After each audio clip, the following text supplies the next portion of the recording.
Founder सुशील केडिया के पास। सुशील, good morning. यहाँ से चलिए, रॉकेट शेयर हमने बहुत यूज़ कर लिया, कुछ और टर्मिनोलॉजी निकालते हैं। यहाँ से बिग बोल्ड कॉल्स कौन सी होंगी, कौन से बड़े स्टॉक्स होंगे यहाँ से? तो देखिए, जैसे रोटेशंस होते हैं, जो कबीरदास जी का दोहा है, स्टॉक रोटेशंस की बात को समझा रहा था। तो एक जमाने की जो डार्लिंग्स होती थी, जैसे आपका Tanla platforms, Tanla solutions, happiest minds, नजारा टेक्नोलॉजीज, अब ये सारे बॉटम ऑफ द बैरल को स्क्रैप करने के बाद, अच्छा लॉन्ग टर्म रिवर्सल पैटर्न बनाने के बाद हायर बॉटम बना रहे हैं। और ट्रेडिंग के दृष्टिकोण से नहीं, अगर बीच में कोई निफ्टी में 1000 पॉइंट का करेक्शन आ जाएगा, उससे इन स्टॉक्स में इफेक्ट हो जाने वाले हो, तो उन निवेशकों के काम की चीज नहीं। साल भर का व्यू लो तो मुझे लगता है इनमें से तीनों ही स्टॉक 2 गुना 3 गुना होने की तैयारी कर चुके हैं, और उस तरह का निवेश करने का समय अब इन स्टॉक्स में आ गया है। तो निफ्टी भले 21,000 की हो जाए, हर लेवल पर कोई ना कोई कैटेगरी ऑफ स्टॉक्स का बॉटम बन रहा है। और मुझे लगता है कि स्टॉक सिलेक्शन का सारा काम ही ये है कि irrespective of market levels, safe पैसा कहां लग सकता है वो खोजें, अपने सेफ्टी वाल्व को, स्टॉप लॉस को डिफाइन करें।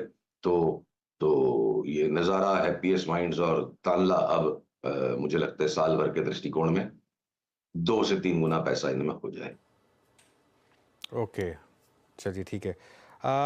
ये ऑयल मार्केटिंग कंपनीज के शेयर्स में कुछ व्यू बन रहा है क्या सुशील आपका? हो गया मेरे हिसाब से इन सबका ट्रेडिंग टॉप पर। अब जिस तरह से जोर से डिविडेंड का भी एडजस्टमेंट है, जोर से एक साथ ही जो गैप हो जाते हैं, तो अब आप यहाँ कूद के बेचोगे और बीचते के साथ रैली दे देंगे।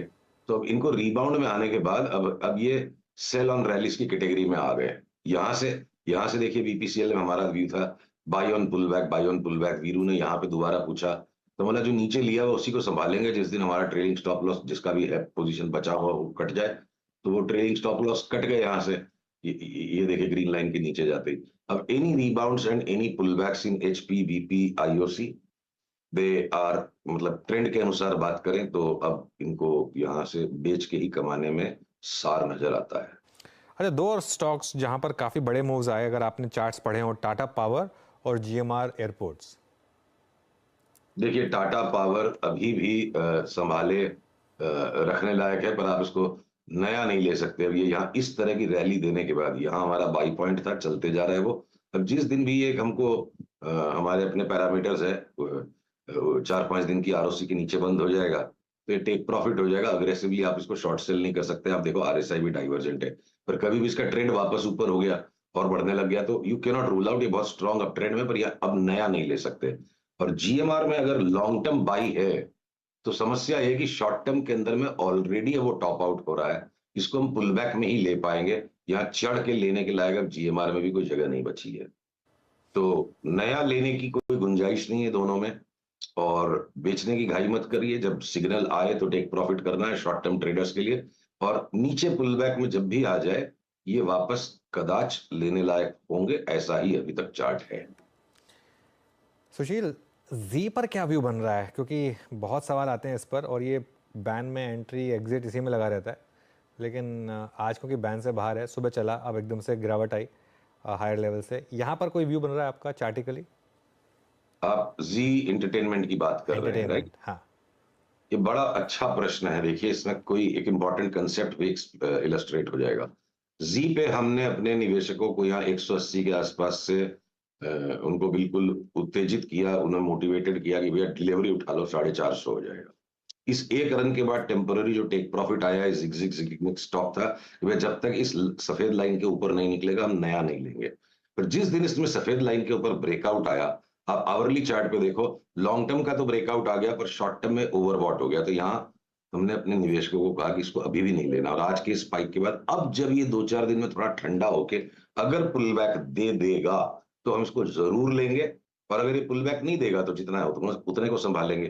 तो अलग अलग टाइम होराइजन पे एक्शन लेने वाले हमारे ऑडियंस के लोगों के लिए अलग अलग चीजें। कोई ये ब्रेकआउट की बात आज मैं ऐसा कह देता पूरी बात को स्पष्ट किए बिना, तो अनुज, आपका चैनल बहुत ज्यादा सतर्क और सजग रहता है रिटेल इन्वेस्टर को चोट लगने से बचाने में, इसीलिए मैंने इतने डिटेल में बताने की लिबर्टी ली। तो इसको पुल बैक में हम लेंगे, और इसको ब्रेकआउट तो आ चुका है, पुल बैक में लेना है। और ये बहुत वॉलेटाइल स्टॉक है, तो क्वांटिटी को छोटा रखिए। ओके, चलिए एक आखिरी सवाल, क्योंकि आज फेड की वो सॉरी यूएस का इन्फ्लेशन डेटा आना है और कल फेड की मीटिंग है। डॉलर पर क्या व्यू बन रहा है और यूएस बॉन्ड यील्ड पर क्या व्यू बन रहा है? देखिए, एक बार फिलहाल मुझे लगता है जनवरी के पहले सप्ताह तक कहीं ये देखिए उत्सुक हो जाना और व्याकुल हो जाना तो मानवीय प्रकृति है। पर जिस तरह से मार्केट्स की चार्ट्स को मैं पोज़ीशन्ड देख रहा हूँ, ब्रॉडली कोई भी तरह का तनाव ये कोई भी डेटा पॉइंट्स में से आएगा, इस तरह की चार्ट्स पर पोज़ीशनिंग नहीं है और डॉलर इंडेक्स पे एक बहुत महत्वपूर्ण बात को अभी से समझना ज़रूरी है। हमने महीने भर पहले भी कहा था कि एक तरफ तो मुझे डॉलर इंडेक्स में बहुत बड़ी मंदी लग रही है, जिसके कारण इक्विटी मार्केट्स ब्रॉडली अगले महीने, डेढ़ महीने ऊपर-ऊपर की तरफ होके चलेंगे। टाइम टू टाइम कोई करेक्शंस आ गए इंडिविजुअल स्टॉक्स में अलग बात है। पर विद इन डॉलर इंडेक्स एक बहुत भयानक चीज़ हो रही है। जैपनीज़ येन जो डॉलर के सामने 152 तक चला गया था पिछले डेढ़ महीने से, केडियानॉमिक्स का कॉल है, अगले 6 महीने में हम उसे 100 तक देख सकते हैं। तो पूरे वर्ल्ड में जो बिल्कुल न्यूनतम ब्याज दर 8 आने के ब्याज पे जो जापानीज़ येन को लोगों ने बोरो करके trillions of dollars world wide सट्टा मचाया हुआ है, उस पे बड़ा प्रभाव पड़ेगा। तो अगले 1-2 महीने की यूफ़ोरिया में उसके बाद वाले 6 महीनों पे नज़र रखिए, क्योंकि ये येन आने वाली मंदी का कारण बनेगा। और ये येन बेतहाशा एक तरफ़ा स्ट्रॉन्ग होता जाएगा। तो हमने आपसे आपके भी चैनल पर कहा था कि हमें रुपए के टर्म्स में येन 71-72 तक जाते लगता है, 35-40% कमाने का करेंसी ट्रेड है। तो वहाँ पर नज़र रखने की असली ज़रूरत है। इन्फ्लेशन डेटा और फेड तो अभी मीठी-मीठी बातें करेंगे ऐसा लगता है। ऑलराइट, चलिए सुशील सर, बहुत बहुत शुक्रिया आज हमारे साथ जुड़ने के लिए और ये सारी ट्रेड्स पर बात करने के लिए।